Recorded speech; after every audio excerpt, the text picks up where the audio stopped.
วัสดีแขกผู้มีเกียรติทุกท่านนะคะรวมไปถึงผู้ที่สนใจนะคะสำหรับการเข้าร่วมงานในวันนี้กับงานวันที่ 2 ค่ะของ Startup Innovation Thailand Expo 2023 หรือ SITE 2023 นะคะสำหรับวันนี้ท่านที่รับชมผ่านทางระบบออนไลน์อยู่ในขณะนี้นะคะก็สามารถที่จะรับในเรื่องของความรู้แล้วก็ข้อมูลนะคะอันเป็นประโยชน์อย่างมากเลยทีเดียวเกี่ยวกับเรื่องของนวัตกรรมนะคะที่จะมาอัปเดตให้ทุกท่านได้รับฟังกันทุกๆวันค่ะที่บริเวณเวที Main Stage ตอนนี้นะคะแล้วก็สำหรับท่านที่อยู่ภายในงานนะคะที่ศูนย์ประชุมแห่งชาติสิริกิติ์นะคะก็สามารถที่จะทำการมานั่งยังบริเวณด้านหน้าเวทีได้ด้วยค่ะสำหรับเซสชั่นถัดไปนะคะของวันที่ 2 ของการจัดงานนะคะเราจะเข้าสู่ช่วงของการที่จะได้มารับฟังหัวข้อนะคะเกี่ยวกับเรื่องของประเทศที่ถือว่าเป็นหนึ่งในประเทศนะคะที่มีความครีเอทีฟนะคะแล้วก็มีนวัตกรรมที่ดีที่สุดในโลกเลยทีเดียวค่ะ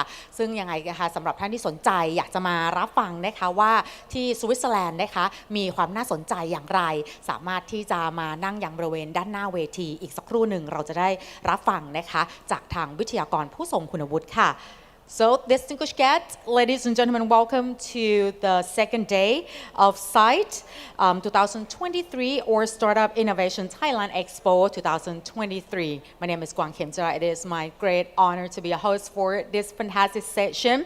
It is morning session that we are going to begin our biggest and greatest innovation exhibition and the startup networking event right here. We are going to share you the most incredible session about the Switzerland, the most creative innovation country in the world. And once again, I would like to remind for all of our exhibitors and also the visitors, if you are interested to hear this session, please, you are all invited and you can have a seat right in front of this main stage right now.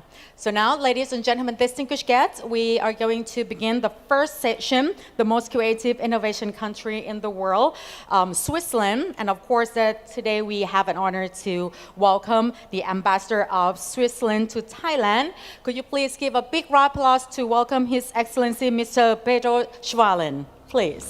ขอเสียงปรบมือนะคะให้กับท่านทูตนะคะวันนี้ได้รับเกียรติอย่างมากเลยทีเดียวนะคะจากทางสวิตเซอร์แลนด์ค่ะจะมาแชร์ข้อมูลให้เราได้ฟังกัน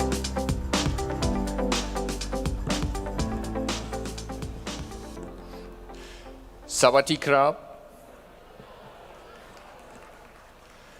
Good morning. I'm very happy to see all these young people.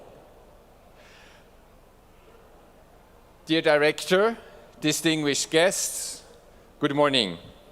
My name is Pedro Schwalen. I am the ambassador of Switzerland to the Kingdom of Thailand, the Kingdom of Cambodia, and the Lao People's Democratic Republic. I have arrived in Bangkok last November, and before that, I was ambassador to Australia. It is a pleasure and honor to speak here for me. I would like to thank the National Innovation Agency for its kind invitation. Research and innovation are key ambitions both in Switzerland and Thailand. Both of our countries understand the importance of promoting R&D and innovation to further enhance our prosperity. However, based on geography, history, culture, and other factors, the approach can be very different from country to country. You have to adapt your strategy to the conditions you find in your country. So, to present the Swiss case, let me start with a few facts and statistics internationally. 4. Let's go for 4. The Global Innovation Index has ranked Switzerland to be the most innovative country in the world for 12 consecutive years, or the number 1. In addition, Switzerland has been ranking persistently among the top 5 of the Global Competitiveness Index. So it's most competitive when it comes to comparing with other actors on the world stage. With 1,301 patients application per million inhabitants in 2022, the country continues to rank first worldwide in terms of patent applications per capita. The patent means you find an innovation, you invent something, then you want to patent your idea.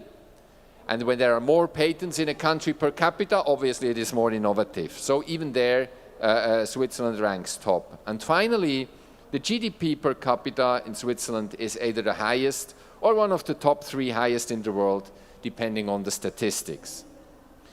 Ladies and gentlemen, so is there a recipe which the Swiss ambassador could proudly present here for the cooks in Thailand? Handling a recipe would presuppose that there is a cook, for example, a government. And in that sense, the answer, unfortunately, must be no. To make that point unmistakably clear, the previous Swiss State Secretary for Education, Research and Innovation once said, I quote, "Switzerland is so innovative because it does not have an innovation policy." That sounds strange, huh? The Swiss success, however, is not based on top-down government intervention, telling people what to do and how to invent, but it is rather based on a multitude of factors which are allowed to work bottom-up, thanks to innovation-friendly framework conditions which enable the system to flourish on its own. So government has to set the conditions, and then it is the private actors that can work in that framework. Switzerland benefits from a closely knit domestic ecosystem of publicly funded fundamental research, private sector research and development, top-class universities, a highly qualified workforce, and a strong intellectual property protection.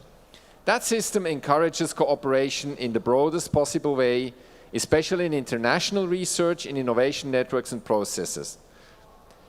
I will now pinpoint a few simple geographic and historic conditions that led Switzerland grow to become such an innovative country over the last 200 years, let's say. Secondly, I will briefly describe the principles of the Swiss political and economic system and framework. Third, I will characterize its most important pillar, the public education system. Finally, I will get to the interaction of this public system with industries and the private sector. First, geography. Switzerland is a medium-sized European country and densely populated today.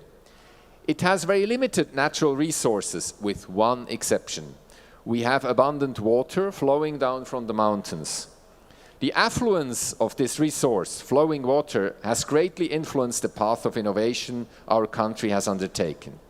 Indeed, as the Industrial Revolution defined the new rules of international trade 200 years ago, we could not rely on exporting raw materials to fuel our export business. We did not have any coal, gas, gold, or wheat or rice to export, but we did have the so-called white coal. The big difference, when you produce energy from water, with a water mill, with turbines, it could not be exported at the time. It could only be used inside the country.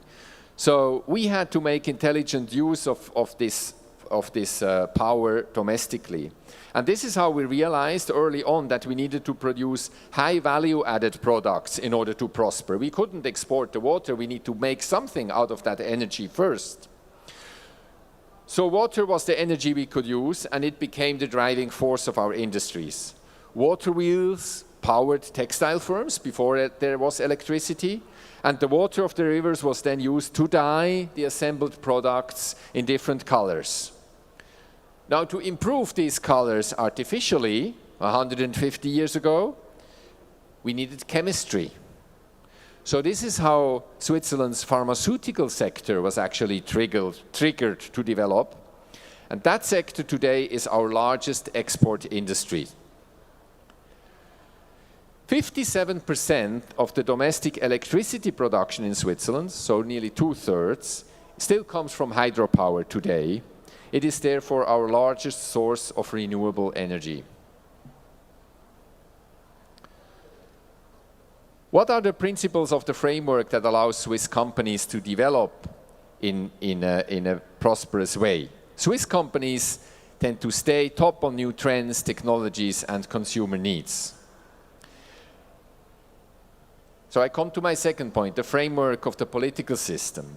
The Swiss political system is unique, and some of its principles are essential to guarantee the country's innovation-friendly network. Our government is only involved where it is needed.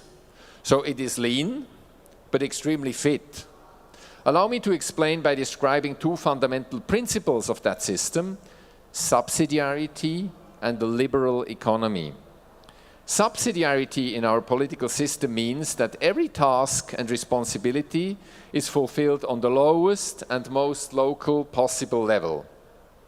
In Switzerland, there are one confederation, 26 cantons, which are the regional states, and about 2,300 municipalities, the villages, the cities, etc. The 26 cantons, the federal states, will not intervene with their municipalities unless it is necessary. And the Confederation of Switzerland will not intervene with the cantons unless it is necessary or asked for. So the autonomy of cantons and municipalities extends even to the levying of taxes. So when I'm in Switzerland, for example, the biggest share of the tax I have to pay, it goes to the canton, not to the Confederation. And the second goes then to the Confederation, a smaller share, and then the smallest goes to the municipality. If the municipality wants to construct a new road, for instance, then the municipality has to decide whether they want to levy the taxes necessary or not. If the public says, the population says in a vote, we do not want to levy taxes, then you cannot get a new street. And this is on the municipal level.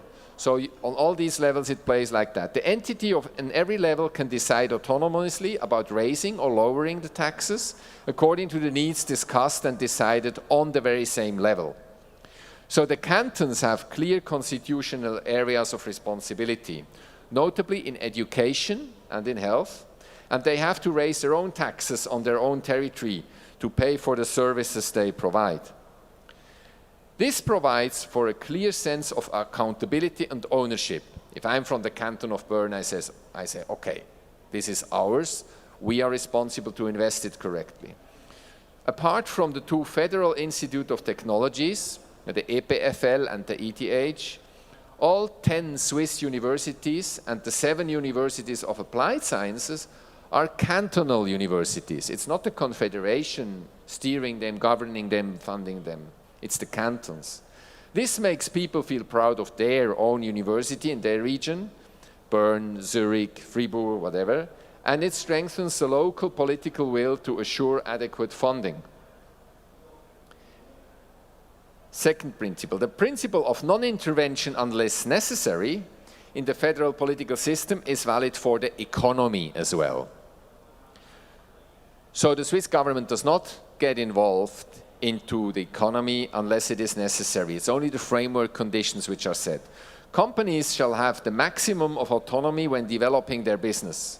An innovation policy intervening into the activity of private economy would fundamentally contradict that principle. So the highly autonomous political structure and the liberal principle of the economy provide for a third important framework condition: stability. Stability allows companies to plan ahead and to make long-term investment decisions such as research and development without having to fear constant rule changes.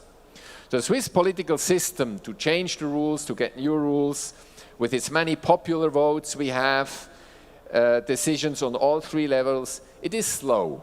It is a slow system to change the framework.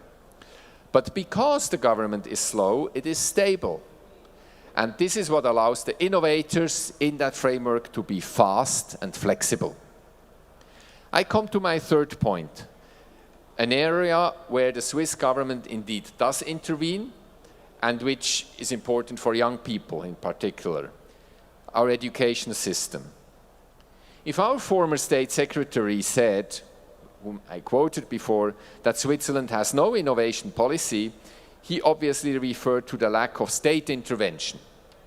He did not refer, however, to the following public task: education.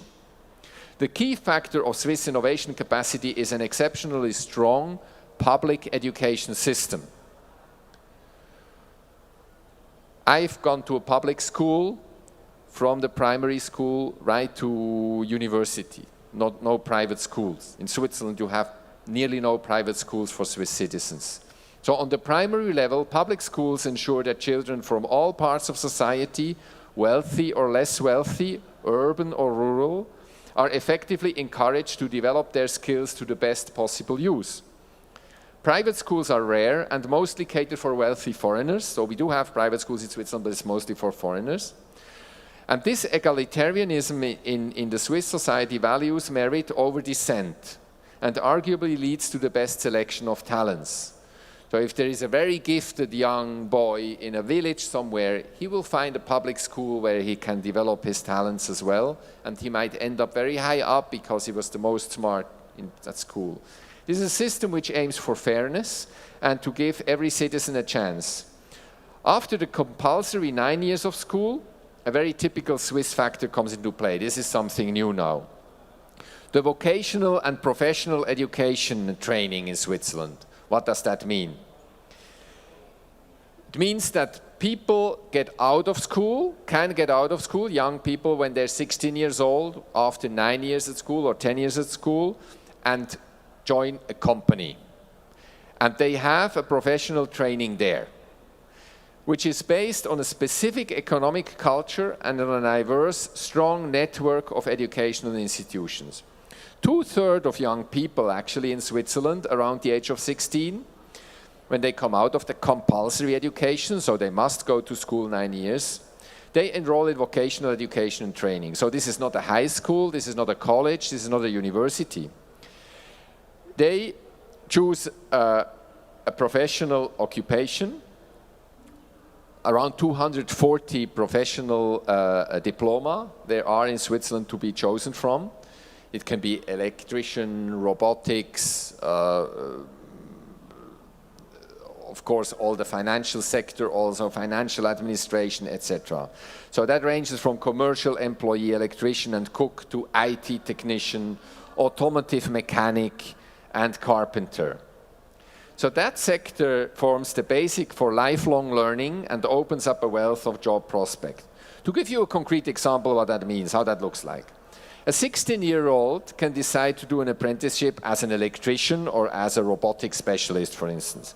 She or he will then be embedded in a host company and train on the job during 3 or 4 years. Mostly when it's technical, it's for 4 years.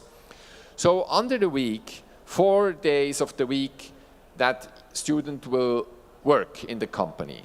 Once in the sector of production, then they learn to know this machine, then they know to work on the other machine, then they know to work in the office, etc. 3 to 4 years. And only 1 day per week, that student goes to school in parallel, part-time, to acquire theoretical knowledge as well required for the job. These young people, they even receive a salary. So because they're working the 4 days a week and they're very proud of it, because their colleagues going to high school, they have no salary. So when they're then 20 years old, they're very specialized, proud electrician, for instance, to stick to the example. And the professionals coming out of such a system, when they have their diploma at the age of 18 or 19, they are young professionals, they're highly qualified, creative and proud, motivated to develop their special skills to perfection. They are very innovative in a very practical manner, but they're very innovative people. And that workforce, when they then come to the companies, will then combine and intertwine with the workforce from top-level university engineering of any kinds. And this intertwining then leads to the top innovation potential, not only in big companies, but particularly in small and medium enterprises. So the engineer who has studied at high school and university only, when he comes out of his education at the age of 27, he normally does not know how a plug works even, or how you most practically go to develop that one. But the people who have gone to professional education and training, the 2/3 of the young people, they know how to do that and they find a job, and they will teach them, the engineers, how to do that. So that's the way this fabric works together. And the backbone of these small and medium enterprises then formed by citizens who spent their teenage years not in a high school but in a vocational professional education. However, they can then continue also studying later on. So it is a very transparent system where people can continue and go to university later after their very practical experience they made as a youngster. I come to my fourth point, the crucial nexus between public and private sector. Government is the main funder of fundamental research, but does not define specific research topics. Indeed, our federal constitution guarantees, I quote, freedom of research and teaching, in Article 20. So in practice, the government-funded Swiss National Science Foundation enjoys total freedom in the selection criteria and funding decisions they make. It's not the government telling them where to do research. And with such level of autonomy, universities then attract talented scientists from all over the world, thereby further boosting Switzerland's innovation capabilities and international cooperation. 55% of PhD students in Switzerland are not Swiss, so more than half of them. And 50% of all professors in Switzerland are not Swiss. So to further ensure the country's appeal to brilliant minds, the cost of world-class education remains modest, and fees for international students are the same as for Swiss citizens in our two federal universities. You just have to apply and you have to pass the exams, of course. So why did I focus so much on the framework? The role of the private sector moving inside that framework of the companies when it comes to innovation in Switzerland is crucial. Switzerland provides the fertile grounds for companies to innovate and actually leaves most of the spending for research and development to the private sector.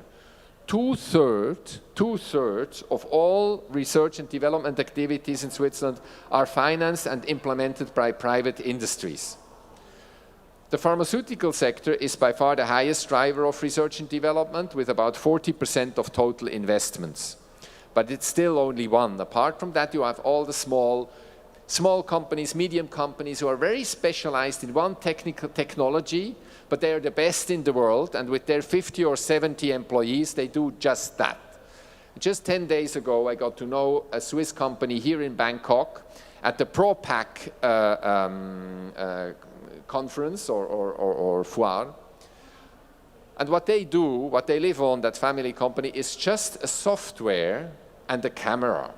And the software and the camera, they're there to check about the taps of bottles. So in high specialized areas where you have pharmaceutical industries and the bottles must be sealed properly, you use then that kind of automatic software with the camera, costing $15,000 per camera with the software in order to control that. And they sell it to China, they sell it worldwide, and they're the best, but only in this. And it's a very, very small Swiss company. And I asked them, well, how do you make sure that your software is not copied in China when you sell it throughout the world? And they say nowadays technology can ensure, in fact, that their software is not copied, so they can sell the next better version the year thereafter. And although being a very small company, they make very good money from that very innovative way of dealing with their own products. A considerable part of innovation of the commercial exploitation of new knowledge is driven by small and medium enterprises, as mentioned. Many of you might have heard of huge multinational corporations, Roche, Novartis, Nestlé, but the Swiss economy is mainly powered by SMEs. They account for 99% of companies and 2/3 of the jobs in the countries. 2/3 of the jobs in Switzerland are not big companies, but small ones. In comparison to other European countries, the SMEs are exceptionally innovative and internationally competitive. Let me quote a second example of a highly specialized entrepreneur inventing and selling new medical devices with a company of less than 20 employees even. When that company sells a new expensive product, for instance, to put insulin in the body in a very specialized manner at home, etc., in many cases, they can do so for 7 to 12 months only. Why? Because after 11 months, some competitor will have copied the device and sell it for half the price. So what I said for the software, it does not go for every device. Some devices, they just can't be copied. So how can the company survive?